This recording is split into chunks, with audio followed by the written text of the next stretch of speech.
What's up, people? In this video we're going to do this one, how to be confident in any situation. This has popped up so many times.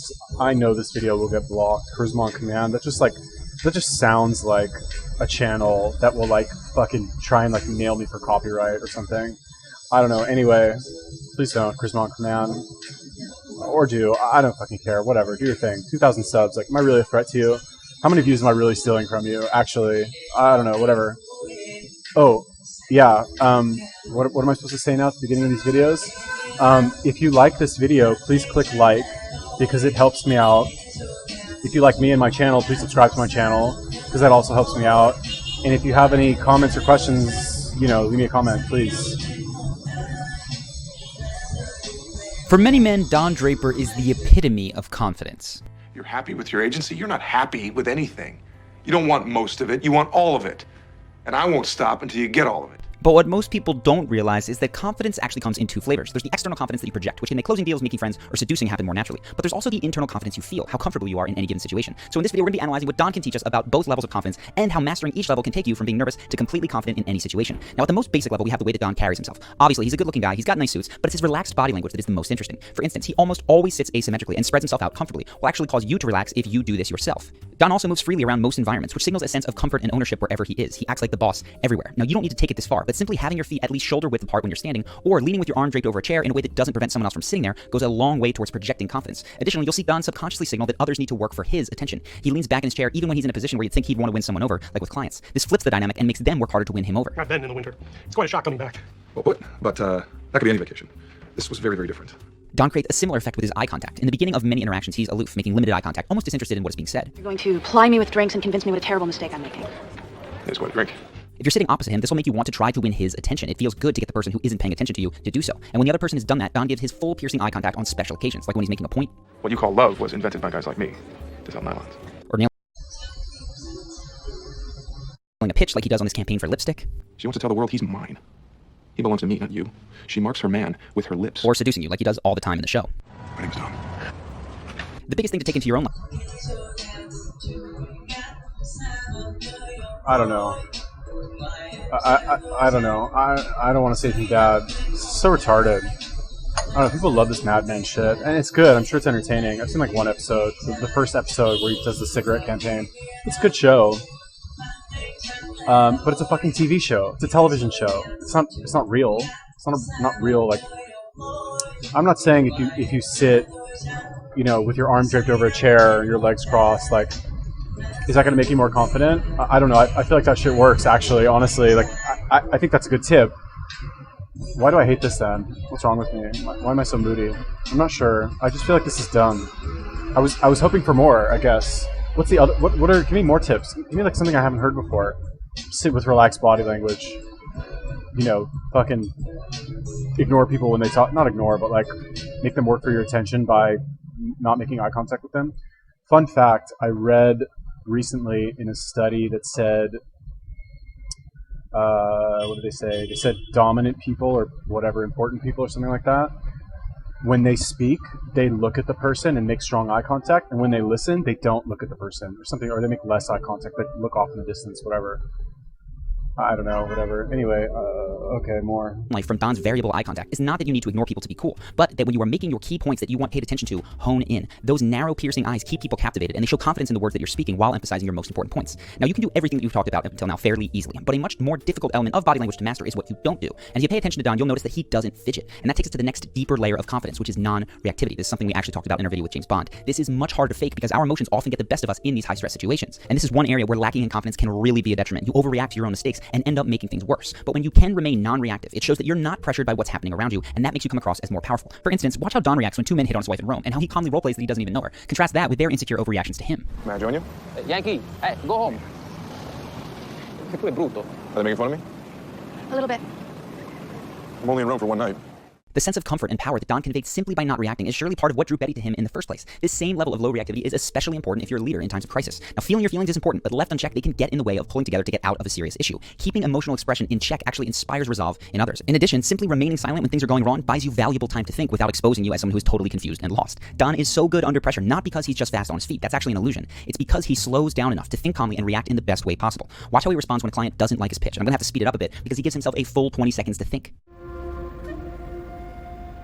Gentlemen, before we leave, can I just say something? As a general rule, we are more demanding of fast responses from ourselves than we are from others. People give themselves only 30% as much time to respond as they would give someone else, which is why so many of us find it. Okay, so just slow it down, I guess, which is also good advice. There was something that I read recently or a while ago where they said, I'm really sorry about this fucking concert they're playing for us. Like, sometimes I think that, like, they just, like, turn up the volume on this shit just to, like, fuck with me. Because they see, I'm here every day. I'm here 7 days a week recording videos. They see me here on my fucking computer. You know, whatever. Am I like just thinking the world revolves around me and that everyone's doing things to piss me off? I don't know, whatever. But like, and to be fair, this is a public place, or this is a place of business. What right do I have to come record videos here? Anyway, whatever. Who cares about that?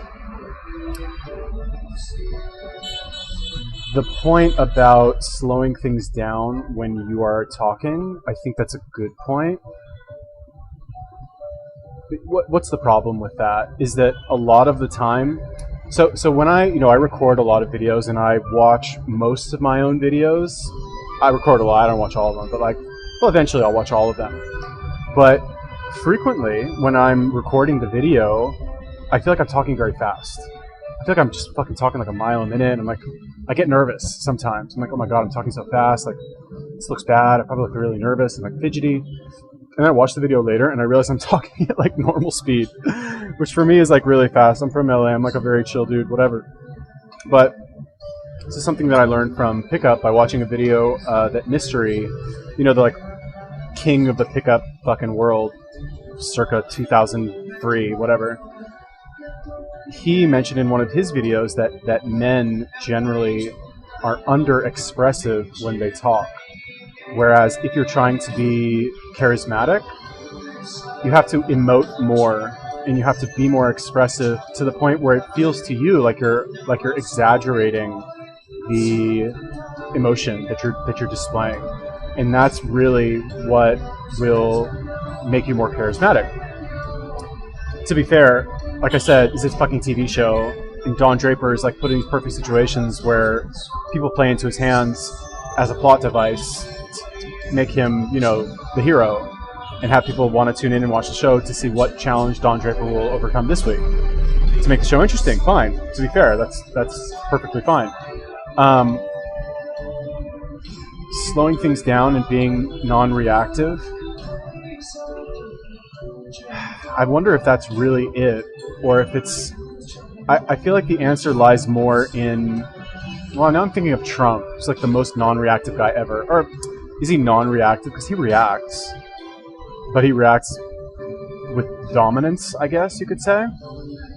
But he doesn't get emotional about it. He doesn't like cry and like wave his arms around. He's just like, okay, you're fired. You know what I mean? I feel like there's a lot of value in people being able to read your expressions. This is why we love actors, right? And honestly, like, I think this is why people like my videos, because you watch me watch the video, and from me watching my own videos, why do I like watching my own videos? Because, first of all, I don't remember any of the shit that I say after a long enough time. So it's like I've never seen it, and I'm watching these videos like I'm watching somebody else, like I'm not watching myself. That's number one. Number two, it's very clear from my facial expression what I'm thinking as I'm watching this. And it's fun for me to kind of have that like little side plot playing as the A-roll, the video itself is actually playing. Am I muted? I really fucking hope I'm not muted. Okay, I'm not. Okay. Alright. Let's move on. It's hard to pause when doing a public speech, even though we know it's a powerful tool. So when you are in a stressful situation and it feels like you need to do something right now, pause. You're almost always better served from a presentation perspective and a decision-making perspective to take a deep breath and slow down. Otherwise, you're going to look frantic and out of control. Now, the next sign of a more deeply internalized confidence is not trying to convince other people. And that might sound odd because when you think of Don Draper, you might think of the salesman who is all about persuasion. But being persuasive generally is very, very different from trying to convince any specific person. So paradoxically, Don makes many of his sales by not badgering clients and instead framing himself as an equal partner in a negotiation. He's screening them as much as they are screening him. Call it a day. Gentlemen, thank you for your time. Is that all? You're a non-believer. Why should we waste time on kabuki? Sit down. No. Not until I know I'm not wasting my time. Now, this is effective because one of the ways that we determine if we want to associate with anyone is by how much they seem to want and need us. We, of course, like people who are interested in us, but not too much. Much better is to share your interest, whether it's with a date or a client, but to walk away if it's not reciprocated. Now, one caveat here is that if you walk away in an emotional huff, you're not signaling confidence or power. You're signaling petulance, and that makes other people just glad to be rid of you. Now, Don is guilty of this from time to time when people don't like his ads. Enjoy looking in the window. Wait a minute. Out. Get out. Done. Excuse me? Get your things and get out of my office now. So resist the urge to yell or to tell a date or a client how sorry that they're going to be for blowing the opportunity, and instead step into the mindset that says, well, looks like we're not a match, I wish you the best. Now, this finally takes us to the deepest layer of confidence, and that is the belief that no matter what, you will be okay. When you've internalized this... All right, before they jump ahead too far, basically don't, this like reminds me of when I worked in sales, where basically like you don't need any one sale. There's no one sale that's going to ruin your career, or one deal, I guess, if you're in business.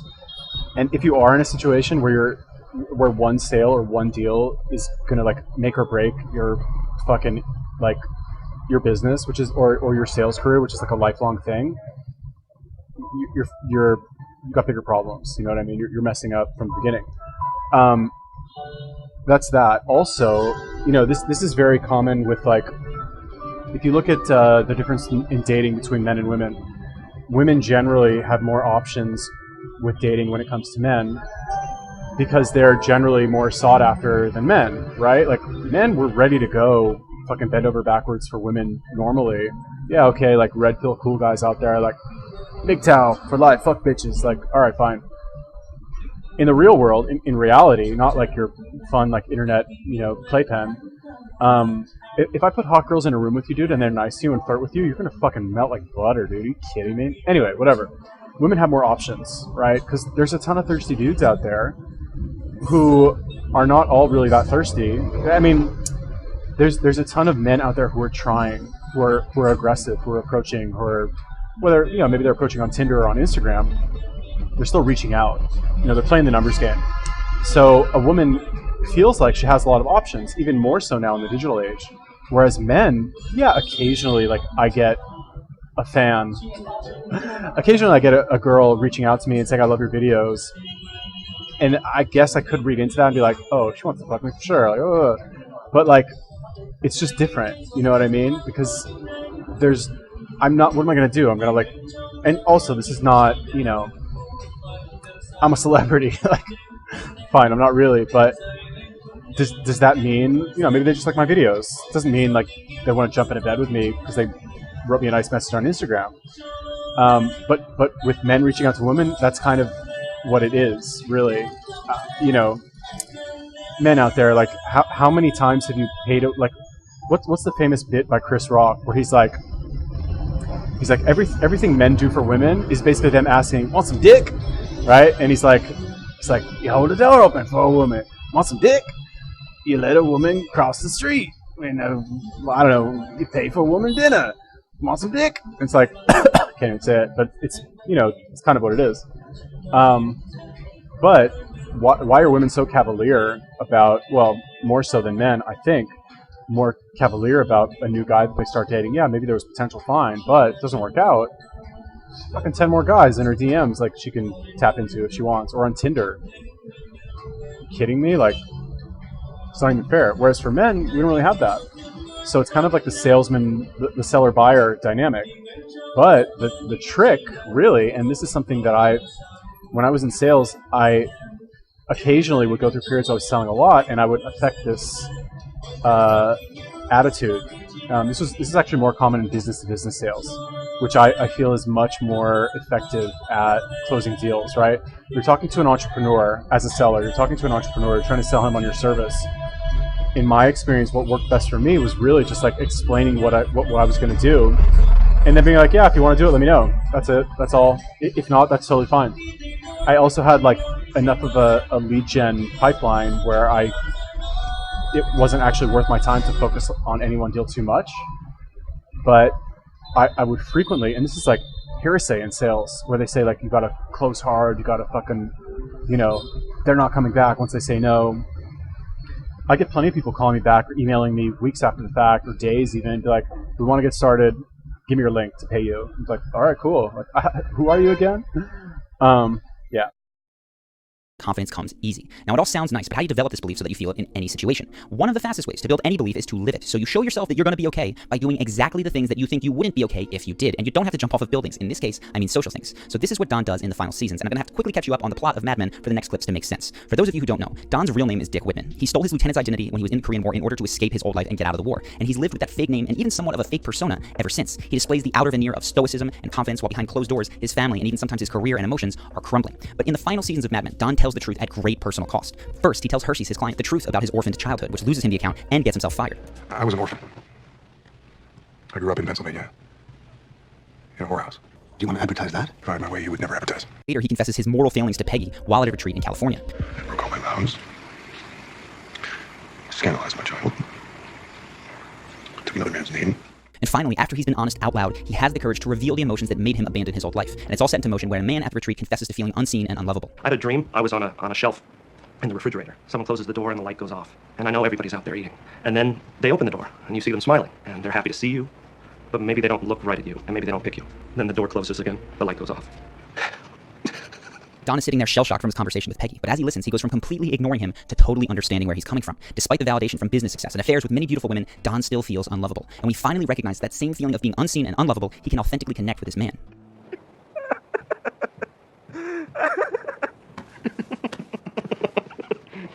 Is the deepest layer of confidence. It's not about always looking cool or always saying the right thing. And it's not even about getting other people to respond to you in a favorable way. It's living your life, at least socially, like you will be okay no matter what. And that means that you can tell the truth even if it loses you a client. You can tell the truth even if it makes you feel weak. Because when you live the truth... Alright, I mean, I've heard this stuff before, but like, what's...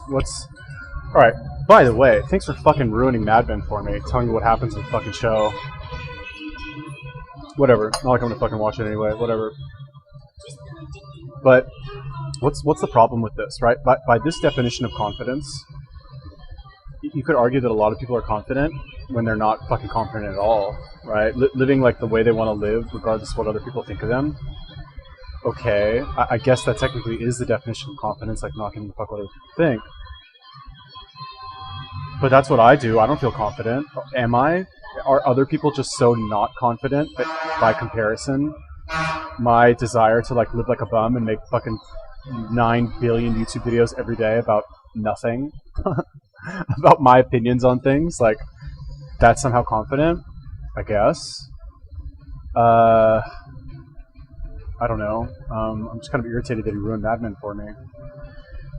Am I muted? I'm so unconfident that I might have muted myself. No, I didn't. Interesting, though. You know, one thing that I thought of is that somebody told me once, when I was a personal trainer in Northridge, right, there was I think she was a trainer, not there, somewhere else, and she would go to that gym, and she's like one of these like weird people who like, you get a lot of weird people who move to LA, and they just like let their inner weirdo just like fucking come out of their soul, and they're just super weird when they move to LA. People from LA, not so weird, in my opinion. Anyway, she changed her name to like Sunray Yoga Master, whatever, some weird shit. And I was like, I asked her one day, I was like, that's not your real name, is it? And she's like, no, I changed it when I was whatever. I vaguely remember she said she had some like life-changing experience, she changed her name.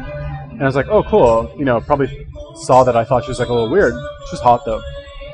Anyway, she's like, yeah, there have actually been a lot of incidences where people changed their name and their entire life changed. And I think this is kind of like it's like role-playing almost. It's like if you know, those of you who have played video games before or have role-played before, when you assume a role, when you call yourself by a name that is not your own, that is not associated with all of the links that you have, all of the negative experiences, let's say, that you had growing up. When you assume the name, let's say he took his lieutenant's name.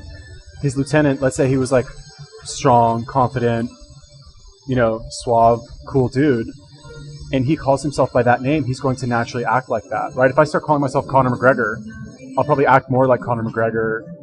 Oh, let's pretend, you know, a fictional Conor McGregor. Let's say I read a book and there's like some guy who's like, get him off the dog. Well, anyway, let's say I read a book. I don't know what's a book about. a fucking tough person. Odysseus, right? The Odyssey. I read the Odyssey and I start calling myself Odysseus. I'm going to think to myself, unconsciously, arguably, what would Odysseus do? Because I'm Odysseus. This is all unconscious, right? Like, how would Odysseus react in this? I'm not Stuart. I'm not Yala Papi. I'm Odysseus. Fun fact, I used to think of myself as Odysseus. I wrote a blog entry, or a journal entry back when I had my MySpace blog a million years ago. After I got out of the army, I moved back to LA. I started like posting on MySpace again, to give you an idea of like how old this is. And, you know, I don't know how I thought of the Odyssey, but I started comparing myself to the Odyssey, or Odysseus. How he started out in, was it Rome or Greece? Sparta? No. Rome. I don't know, whatever. Fucking whatever Greek city. Athens? I don't know, whatever it was. He starts out there, he goes off on some journey that's supposed to be like... Was that when they went to the war? I think? I don't know, whatever. It gets dragged out for 10 years. And he's Odysseus, so he's, you know, crafty dude. And then he ends up going back home, thinking he's going to be there for a long time. Goes off on some like routine mission, ends up getting like sucked back into the world for another 10 years. And I imagine myself as him. I was like, I can identify with that. I kind of wanted to call myself Odysseus, honestly. Like, change my online persona to Odysseus. As cool as I thought that was, didn't actually do it, obviously. Although I wonder how my life would have changed if I started calling myself fucking Odysseus. I kind of want to try it. Maybe I'll try it for a year. I'll be like, I called myself Odysseus for a year, here's what happened.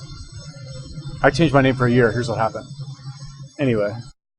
Truth. Believing that you're going to be okay no matter what, you won't stay feeling weak for long. Instead, you'll stop feeling like you always need to say the right thing, and you'll stop worrying that someone else might reject you, because you know that you will never reject yourself. And when you combine this deep internal confidence with the ability to project external confidence, every interaction becomes easier and more fun, and you may begin to even look forward to the situations that previously stressed you out. Now, if you're interested in the fastest way that I know to build both deep confidence and that external showing confidence, I put together a video program to fast-track you to the point where you feel centered in any social situation, so you don't feel like you're hesitating or grasping for what to say to make an interaction go amazingly. This is our flagship program called Charisma University. It's a 6-week program, and every day you'll get a step-by-step action guide to make confidence your default mode of being, and it focuses both on the presentation aspect as well as that inner game aspect, which is nice because it takes the guesswork out of everything. You just follow the guide and you get the results. So if you want to fast track to more confidence, more charisma, you can learn more about the course with the button on the screen or the link in the description. We have had Blah, blah, blah. Okay. By the way, thumbnail for this video. I want to like leave a dislike on this. The 30% rule. Did I miss a 30%? Oh no, he was like, we give people we talk to 30% more something, whatever. Anyway, good lesson in clickbait here. You know, numbers also, like rules and numbers, like the 40% rule. It's a fucking 5-day rule, whatever. Like, that's clickbait. Like, that's why I clicked this. I was like, ooh, what's the 30% rule? Retarded. The 3-second rule. Yeah, anyway. I don't know. What was I even going to say here? It's just like, why am I reacting so negatively to this? I'm not really sure why. I have no right to react negatively. Like, these people create this content that I use to, you know, riff off of. I should say thank you to every single one of these people that they, like, don't fucking report me to YouTube for copyright. You know, knock on wood. Although I think reaction videos are covered by Creative Commons. Let's see, what would that... Who's this last kid that I did? What would he do? That's what I'm going to do from now on. What would Andrew Kirby do in this? He would say, like, thank you for watching my video. If you like this video, please click like, because it helps me with the YouTube algorithm. Also, if you like my videos, subscribe to my channel so you can see more videos that I make. And comment. Oh yeah, like, what are your tricks for confidence? Do you have any tricks for confidence? Let me know. Leave me a comment. By the way, my trick for confidence is to just be comfortable in the situation. I don't know, that's bad. I'm exhausted. I can't talk anymore. I've made actually like 10 videos today. Whew. Anyway, I'm done. Subscribe, like, leave me a comment. Peace.